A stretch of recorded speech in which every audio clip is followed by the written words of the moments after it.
Bonjour. Alors aujourd'hui, on va voir une procédure de résolution de problèmes verbaux.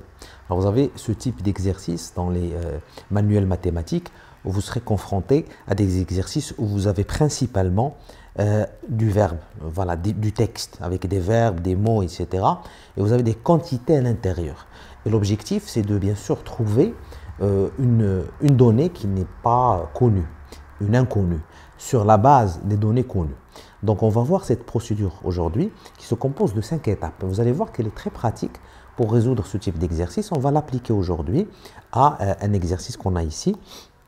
C'est un exercice d'une équation linéaire. Donc on va construire une équation linéaire en utilisant les 5 étapes. Alors quelles sont ces étapes? On va commencer par la première étape, c'est lire attentivement. Je vous ai surligné en jaune le plus important. C'est introduire une variable pour représenter une quantité. Voilà. Et ils vous disent après que souvent la question posée dans un problème indique la quantité. Donc on va essayer de chercher la question dans le problème tout à l'heure pour identifier cette variable. Ensuite, la deuxième étape, c'est d'identifier les autres quantités du problème. Il y a d'autres quantités qui peuvent être connues ou inconnues et on va essayer de les exprimer en fonction de la variable qu'on a identifiée dans l'étape 1.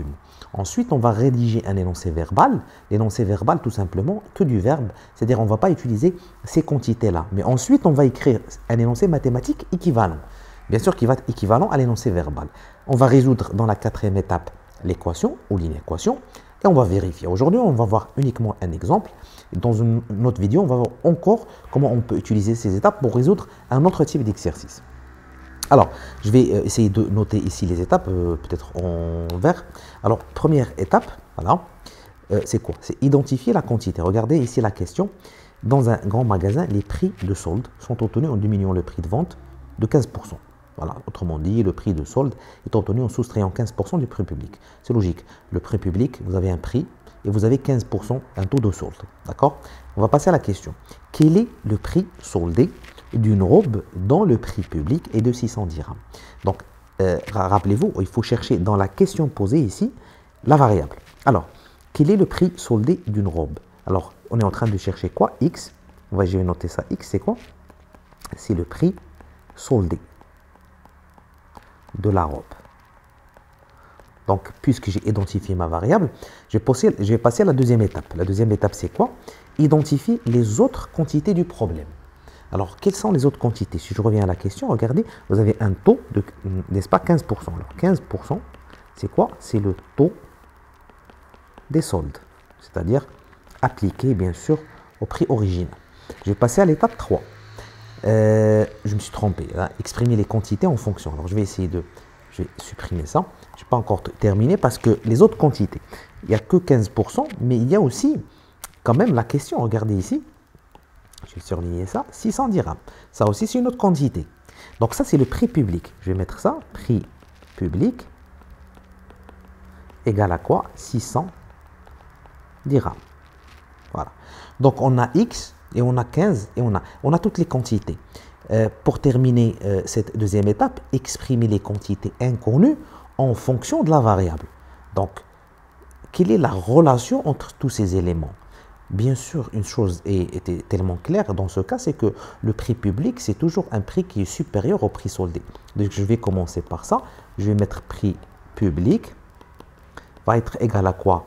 Au prix soldé, bien sûr, plus quelque chose, parce que, bien sûr, le prix soldé est toujours inférieur. Plus quoi dans ce cas? Parce qu'on a 15%, bien sûr. On va mettre ça avec du texte. Alors, on va faire plus le prix public fois le taux. D'accord? On a mis ça, regardez, rédiger un énoncé verbal. D'accord? On a rédigé l'énoncé verbal. D'accord? Ça, c'est l'étape 3. J'ai oublié de le mettre. Et on va transformer cet énoncé verbal, regardez, par une équation mathématique équivalente. Donc, le prix public, c'est quoi? Prix public, 600. Voilà, je vais mettre ça ici. Voilà. Donc, on est toujours sur l'étape 3. Ensuite, prix soldé, c'est ce que je cherche. Regardez, prix soldé, j'ai mis ça par X tout à l'heure. Plus le prix public fois taux, bien sûr. Parce que si je réduis le taux on va dire, du prix public et que je rajoute le prix soldé, je vais obtenir mon prix public. Alors dans ce cas, le prix public c'est quoi? C'est 600 encore une fois. Le taux c'est quoi? C'est 15%. Tout simplement, on va mettre ça directement 0,15. Voilà. Et donc, voilà, j'écris comme un énoncé verbal et j'ai transformé l'énoncé verbal par une équation mathématique, un énoncé mathématique équivalent. 4, résoudre l'équation, une équation. Donc je vais mettre 4 ici. Tout simplement, j'ai trouvé mon x. Alors x c'est quoi? C'est 600 moins 600 fois 0,15. Alors si vous calculez, 110 dirhams. Donc on a répondu à la première question. Avec, en suivant. Alors on n'a pas terminé, la dernière c'est de vérifier. Alors si je vérifie, regardez, je vais passer à 5 ici. Et si je vérifie, donc je vais faire 500, n'est-ce pas? 510 plus, bon ça ici c'est simple, on n'est pas obligé vraiment de vérifier. On va trouver bien sûr que c'est équivalent à 600 dirhams. D'accord? Dans ce cas. Parfait. Donc on a vérifié. On va voir la deuxième question. Donc tout ça c'était pour A. Hein, pour la première question A. Donc je passe à B. Et dans B, là, il nous demande ici, on va faire le même raisonnement. Hein, je vais mettre 1, 2, 3, 4, 5 à chaque fois. Regardez, l'étape 1, c'est d'identifier la variable. Dans la question, quel est le prix de vente publique? Donc là, X, c'est quoi? C'est le prix de vente publique. Voilà. Les autres quantités, pour une robe dont le prix soldé est de 1360 dirhams. Donc les autres quantités, on va faire prix soldé. Je ne vais pas lui donner une initiale ou une lettre. Je vais dire prix soldé 1360 dirhams. Je vais faire DH pour dirhams. 1360 dirhams. Et puis les autres quantités, bien sûr, c'est toujours le taux, d'accord, qui est équivalent à 15%. D'accord, je passe à l'étape 2. L'étape 2, c'était quoi? C'est identifier les autres quantités du problème. Bien sûr, c'est ce que j'ai fait ici. Pardon, ça c'est l'étape 2. Et puis, je vais passer à l'étape 3. L'étape 3, c'est de lier ces éléments-là par un énoncé verbal et le transformer par une équation. Alors, quelle est encore une fois la relation entre ces éléments? C'est que le prix, encore une fois, X, hein, le prix de vente public, va être équivalent à quoi? Au prix soldé, n'est-ce pas? Comme on a fait tout à l'heure, c'est la même chose. Plus le prix public fois 15%. Ça, c'est la relation. Mais l'écrire comme ça, quand même, facilite un peu, si vous voulez, le processus. Parce que des fois, ça peut être complexe dans certains exercices, comme on va voir dans l'exercice suivant. Prix de vente publique, je vais transformer ça en une équation. Alors, qu'est-ce que je cherche? Je cherche ça. Hein, je cherche X.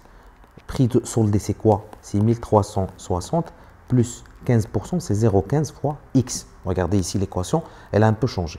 Donc, je passe à l'étape 4. L'étape 4, c'est quoi? C'est de résoudre cette équation. Tout simplement, je vais la résoudre. Je vais essayer de la résoudre. Alors, je vais encore la noter ici. 1360 plus 0,15x. Alors, je vais essayer de rassembler les x d'un côté.